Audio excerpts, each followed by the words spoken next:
এই যে একটা মানুষ যে কিনা সব সময় যে কোনো ছোট খাটো বড় বিষয় নিয়ে যুদ্ধ করার জন্য রেডি থাকে।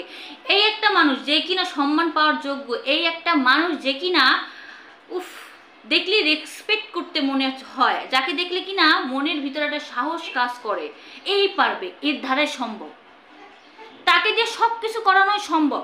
সংবাদ সম্মেলন তুফান নিয়ে এই প্রথম কথা বললেন শাকিব খান।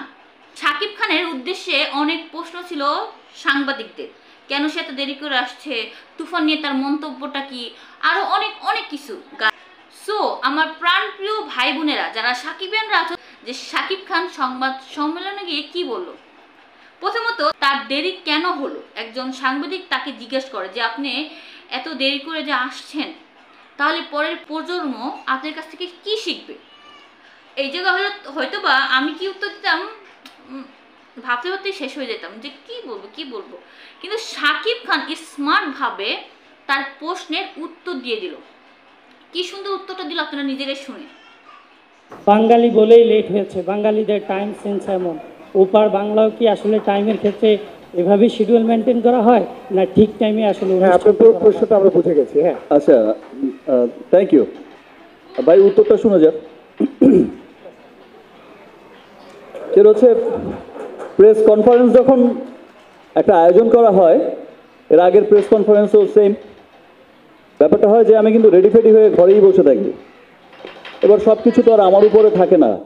দেখেন, আপনি হয়তো টাইমে এসেছেন, এই যে আপনি যেমন বাঙালি, এখানে অনেক বাঙালিই আছে। সো অনেক বাঙালি কিন্তু টাইমলি আসে না। সে এই বাঙালিদের জন্যই অপেক্ষা করতে করতে করতে করতে আমি তো বারবার জিজ্ঞেস করি যে ভাই আমি কি আসবো আরেক বাঙালির কাছে। সে বাঙালি আবার সেই বাঙালি আবার আমাকে বলে ভাই আরো কিছু বাঙালি বাকি আছে।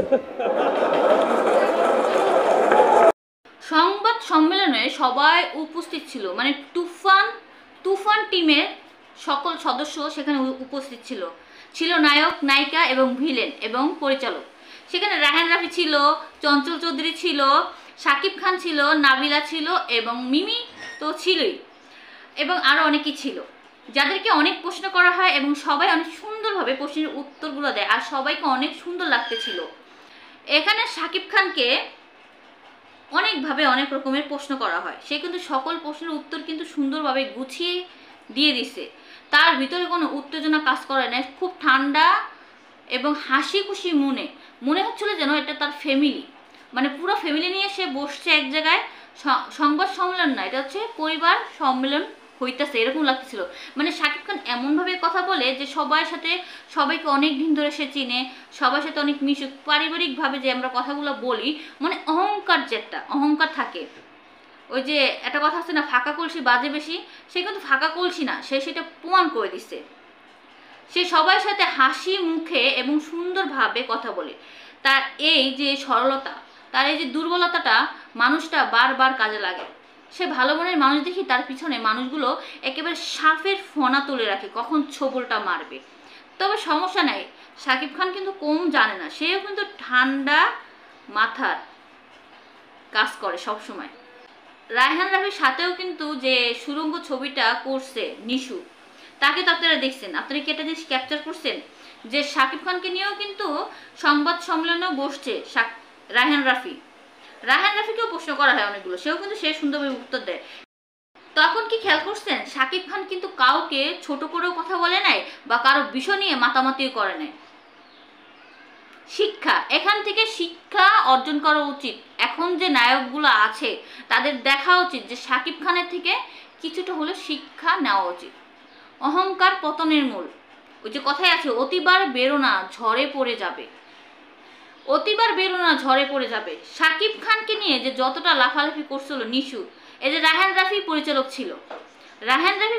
ছিল, যারা কিনা এই যে শাকিব খানকে নিয়ে এত মাতামাতি করছে, লাস্ট পর্যন্ত কি হলো, সে শাকিব খানের কাছেই তো আসতে হলো। জানে শাকিব খান ছাড়া চলচ্চিত্র জগৎ একেবারে অচল যেটাকে বলে। তাদের প্রত্যেকজনের উচিত শিক্ষা নেওয়া শাকিব খানের থেকে। তবে এই তুফান সিনেমা নিয়ে যে অনেক মানে অনেক ভালো একটা কিছু আমরা পেতে যাচ্ছি, সেটা কিন্তু তারা বলল যে তুফান সিনেমায় ভালো কিছু হতে যাচ্ছে, যেটা থেকে আমরা অনেক আশাবাদী। এখানে অনেক বড় বড় আর্টিস্টরাও কাজ করছে বাংলাদেশের এবং বাইরে। আর রায়হান রাফির জন্য এই প্রথম ছিল এই তুফান। তার এই প্রথম অভিজ্ঞতা থেকে কিন্তু সে খুব সুন্দর একটা ছবি উপহার দিবে, সেটা শাকিব খান বলছে। এবং শাকিব খান বারবার বারবার রায়হান রাফির প্রশংসা করছিল, কারণ সে ভালো মানুষ, তাই ভালো প্রশংসা সবারই করতে পারে। টেইলার নিয়ে কথা যখন হচ্ছে, তখন কিন্তু খুব সুন্দর করে চালাকির সাথে রায়হান রাফি কথাগুলোর উত্তর দিছে। আল্লাহ জানে কখন নাকি টেইলার দেখতে পাবো, কখন টেইলার দেখতে পাবো। সবাই আশায় আছে শাকিব খানের টেইলার দেখার জন্য। ঈদের তো ছবিটা দেখবি, তবে টেইলারটা দেখার জন্য সবাই আগ্রহী। রায়হান রাফির বাইরের কাছে একটা রিকোয়েস্ট, যাতে এইটা তাড়াতাড়ি করে আমাদেরকে দেখানো হোক। ট্রেইলারটা দেখতে কারা কারা আগ্রহী, তাহলে তাড়াতাড়ি করে কমেন্ট বক্সে কমেন্ট করে দেন। আর এই ভিডিওটা ভালো লাগে বেশি বেশি করে শেয়ার করে দিবেন, যাতে সবাই জানতে পারে, দেখতে পারে। এবং আমার পাশে থাকা যে বেল বাটনটা আছে, অবশ্যই সেটা অন করে রাখবেন। সবাই অনেক ভালো থাকবে এবং আনন্দের সাথে থাকবেন। আল্লাহ হাফিজ।